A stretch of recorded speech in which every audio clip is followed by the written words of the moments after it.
Hey everyone, welcome back to our channel.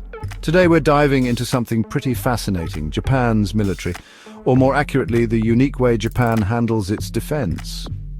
You see, Japan has a strong military presence, but it's not like most other countries' armed forces. Unlike many nations, Japan doesn't have a traditional army, navy, or air force. I know it sounds kind of strange, right? How can a country be so powerful without a conventional military? But this is a really important distinction that sets Japan apart on the global stage. Many countries use their armies to project power internationally, often getting involved in wars and conflicts far from home. However, Japan's military, known as the Self-Defense Forces, or JSDF, has a very different mission. Their primary focus is on protecting Japan itself. Think of them as the country's bodyguards, always ready to defend but not to attack. This unique situation stems from Japan's history, particularly the events following World War II. After the devastation of that terrible war, Japan made a conscious decision to avoid future conflicts. They enshrined this commitment in their constitution, explicitly renouncing war and pledging to maintain peace.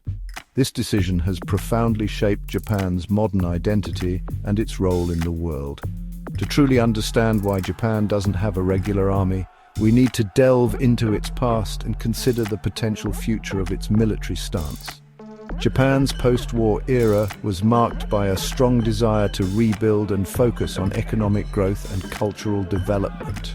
The nation poured its energy into becoming a global leader in technology, industry, and culture. This focus on peace and progress has led to incredible advancements in various fields, from robotics to environmental sustainability. Japan's commitment to peace has allowed it to channel resources into innovation rather than military expansion. On the international stage, Japan has become a strong advocate for peace and diplomacy. The country actively participates in global efforts to resolve conflicts and promote stability. The JSDF also plays a crucial role in humanitarian missions and disaster relief, both within Japan and abroad. Their efforts in these areas have earned them respect and admiration worldwide. Domestically, the Japanese people take great pride in their country's peaceful stance.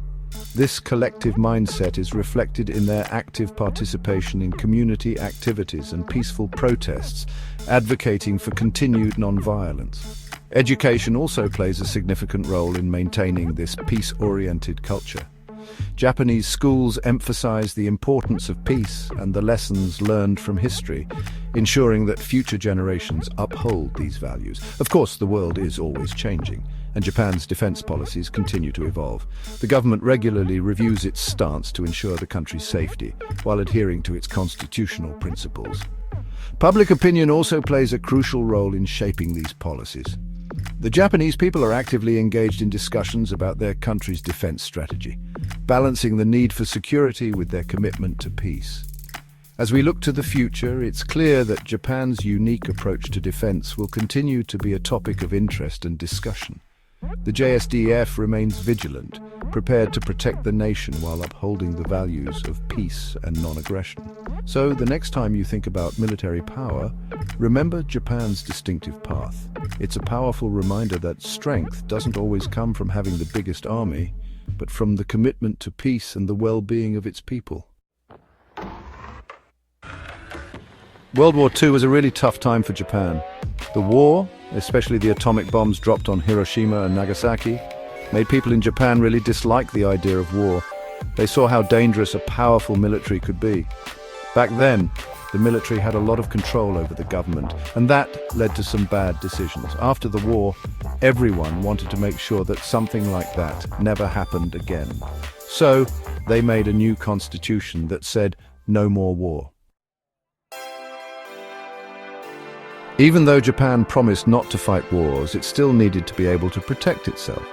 After World War II, Japan adopted a pacifist constitution, renouncing the right to wage war. However, the reality of international politics and regional threats meant that a complete absence of military capability was impractical. When the Korean War started in 1950, and with the Cold War going on, it was clear Japan needed some kind of defense. The conflict in Korea, right on Japan's doorstep, highlighted the potential dangers. The Cold War further underscored the need for a robust defense mechanism, as tensions between the Soviet Union and the United States could easily spill over into Asia. The United States, which wanted a strong friend in Asia, encouraged Japan to build a military again. The US saw Japan as a crucial ally in the region, a bulwark against the spread of communism. American military advisors played a significant role in shaping the new Japanese defense policy, ensuring that Japan could contribute to regional stability. That's how the Japan Self-Defense Forces, or JSDF, was born in 1954. The establishment of the JSDF marked a significant shift in Japan's post-war policy. It was a delicate balance between maintaining a pacifist stance and ensuring national security. The JSDF was designed to be a purely defensive force with strict limitations on its operational scope. The JSDF was supposed to be only for defense, like a shield to protect Japan. Its primary mission was to safeguard the nation from external threats, conduct disaster relief operations, and participate in international peacekeeping missions. The training and operations of the JSDF were focused on defensive tactics, ensuring that they could respond effectively to any aggression. But sometimes it's hard to tell the difference between defense and fighting back. The line between defensive and offensive actions can be blurry, especially in complex geopolitical situations. This ambiguity has led to ongoing debates about the role and scope of the JSDF's activities, both domestically and internationally. So, people have been talking about what the JSDF should and shouldn't do ever since it was created. Public opinion in Japan is divided, with some advocating for a more proactive defense posture, while others insist on strict adherence to the pacifist principles enshrined in the constitution. This debate continues to shape Japan's defense policy and the future of the JSDF. Japan's constitution has a very important part called Article 9. It's like the heart of Japan's military situation. This article basically says no more war. It says Japan won't start fights with other countries. It also says Japan can't have a big army, navy or air force, but it doesn't say exactly what that means. So Japanese leaders have said the JSDF is okay because it's only for defense. The JSDF has really cool technology, but it's still very different from other countries' armies. Because of Article 9, Japan's military can't be too big or have certain weapons, like big bombers or certain kinds of aircraft carriers. The JSDF's main job is to protect Japan, help out after natural disasters, and keep things peaceful inside the country. Sometimes they help with peacekeeping missions in other countries, but they don't fight. Japan's constitution has made it a peaceful country. It tries to solve problems by talking things out, not fighting. Japan works with other countries to help keep peace around the world, especially in Asia. It also helps out poorer countries by giving them money and support. Even though Article 9 has helped Japan stay peaceful, some people think it might be a problem. North Korea is a worry. China's military is getting bigger, and some countries disagree about who owns certain islands. Some people think Japan needs to be able to do more to protect itself, and that Article 9 is holding it back.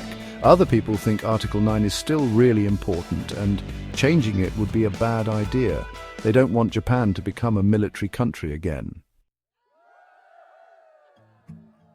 People in Japan have different opinions about Article 9.